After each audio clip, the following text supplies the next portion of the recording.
Culture. Culture. Qulture. Culture. While the light was going. They're really nice. All these things are from my garden. I'm gonna make you like a George's Garden flatbread. My name's George Lenzer. I'm a cook. I'm Niskat with Sautin, Squamish, German, and Belgian. I'm from northern British Columbia, but now in Montreal. I think for everyone, food's really something that brings everyone together. When you have something like perfectly seasoned and just instantly brings a smile to someone's face, it's pretty satisfying.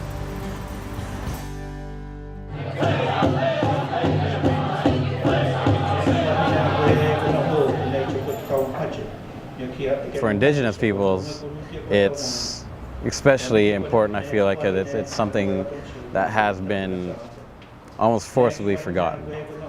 Back maybe hundreds of years ago, maybe not even that long ago, there's government systems taking Indigenous children away from their families and forcing them to go to residential schools and get a Western education, and through that they would really lose their connection with their family and land. Both my grandmothers are full native, both of them went to residential school. So both my parents separated forcibly from that culture. My grandma, she can't even speak her language, and she forgot how to cook a lot of the meals that my great-grandma would make her. So with that disconnection, she wasn't able to teach my mom that. When you disconnect children from their parents or grandparents, there's going to be severing ties to your own culture and family. Indian agents used to come to Indigenous homes or reserves and take away their meat storage and take away some of their traditional foods and replace them with Western white food, which would often be white flour or white refined sugar, which aren't the healthiest. And with this huge change of diet comes, obviously health problems, diabetes and obesity rates, and even heart failure and all these other medical problems. People don't know how to hunt anymore. They were like, why hunt when I could just go to the gas station and go buy chips or something? It's a very political and traumatic, I guess, thing historically in our past and present. Very, very crucial to try and educate people on what our food is and who we are. A lot of people don't really realize is that we kind of just lump Indigenous people as Indigenous people of North America. Every nation is different. We all have our own little nuances of how we use the land to feed ourselves. And whereas I'm Niskat, Northwest Coast, BC, we use a lot of seafood. I find a lot of Indigenous peoples are struggling with trying new foods and new things. And even if it's my kind of cooking, it's not their grandma's style, it's not their mom's style exactly. There's a lot of urban Indigenous populations that just haven't had the opportunity to go out and have caribou or moose meat or herring eggs or whatever it is. So I think they're my biggest critiques. That's amazing. I'm trying my best to try and give my homage to grandmas out there, but I'm not exactly grandma. We're at the Roundhouse Cafe at Cabot Square in Montreal. I'm getting ready to redo their menu for them and try and focus on affordable Indigenous food. Roundhouse is the only Indigenous cafe in Montreal.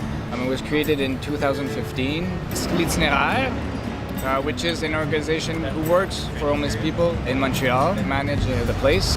Cabot Square was known for having this Indigenous homeless population, so they wanted to rethink the place. So when they redid Cabot Square, they decided to create a spot, a cafe, where people could come and eat. It's a very, very small kitchen and very low budget, trying to make things work so it could feed a lot of homeless Indigenous peoples.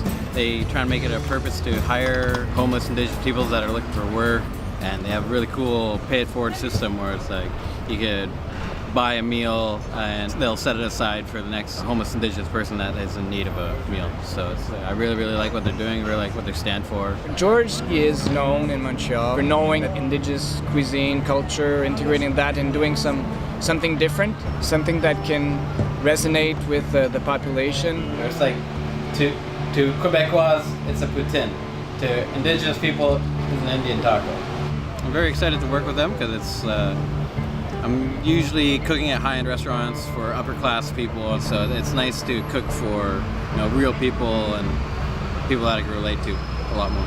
His way of thinking about cuisine and thinking about the indigenous cuisine is also to mix them up, to build bridges between cultures, between communities. It's very humble food, very affordable food, and trying to create good food with a low budget and small space. It's a fun challenge. They good? Yeah. Food coming up really shortly. Of course, we have our own chef George Lenzner back there.